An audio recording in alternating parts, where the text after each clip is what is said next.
Warahmatullahi wabarakatuh. Salam Om Swastiastu, Namo Buddhaya, salam kebajikan. Bertemu kembali mata kuliah organisasi pada sesi kedua, di mana pada sesi pertama yang lalu kita telah sama-sama membahas mengenai memahami perkembangan teori organisasi dan lingkungan. Pada sesi kedua ini kita akan membahas mengenai efektivitas organisasi.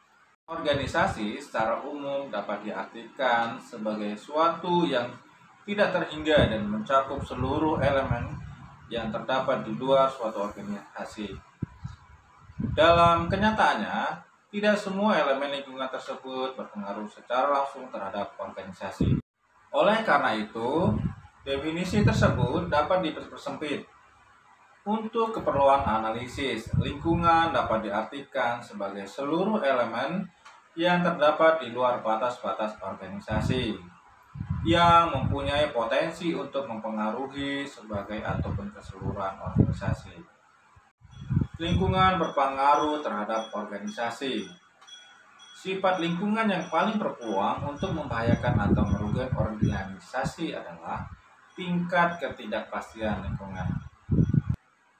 Ketidakpastian lingkungan menunjukkan keadaan di mana organisasi atau pimpinannya tidak mempunyai informasi yang cukup mengenai keadaan lingkungannya sehingga akan menyebabkan timbulnya kesulitan dalam memperkirakan perubahan-perubahan lingkungan yang akan terjadi.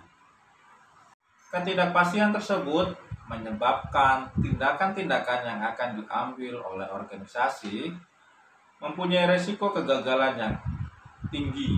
Organisasi perlu mampu menghadapi ketidakpastian lingkungan agar dapat tetap bertahan dalam lingkungannya. Duncan menyatakan bahwa ketidakpastian lingkungan dapat dianalisis melalui dua dimensi, yaitu kompleksitas dan stabilitas. Kedua dimensi ini menentukan besarnya tingkat ketidakpastian lingkungan yang harus dihadapi oleh organisasi. Oleh karena perubahan lingkungan ini sangat berbahaya, organisasi perlu mengantisipasi dan berusaha menghindari bahaya yang akan diakibatkan oleh perubahan ini. Akibatnya, perencanaan dan peramalan merupakan hal yang penting bagi organisasi. Sedangkan pengelolaan sehari-hari harus dilakukan dengan cara tertentu sehingga selalu siap untuk menghadapi perubahan lingkungan.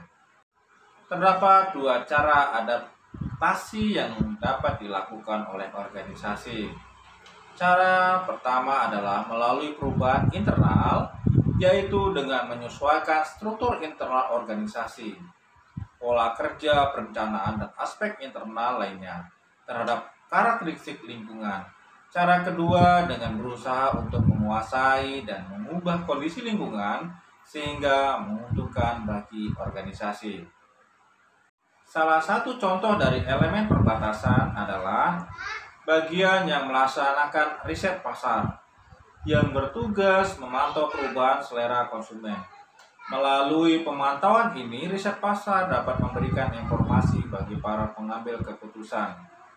Elemen perbatasan lainnya mengamati perkembangan teknologi, inovasi, perubahan peraturan pemerintah, sumber bahan baku, dan perubahan-perubahan penting lainnya, sehingga organisasi dapat membuat perencanaan serta penyesuaian yang diperlukan. Video singkat pada pertemuan kedua ini diharapkan kepada seluruh mahasiswa ataupun Bapak Ibu semuanya selalu berperan aktif pada buku modul yang telah disediakan, baik forum diskusi ataupun tugas-tugas yang akan diberikan. Demikian pertemuan kedua, sampai ketemu pada video sesi ketiga. Terima kasih.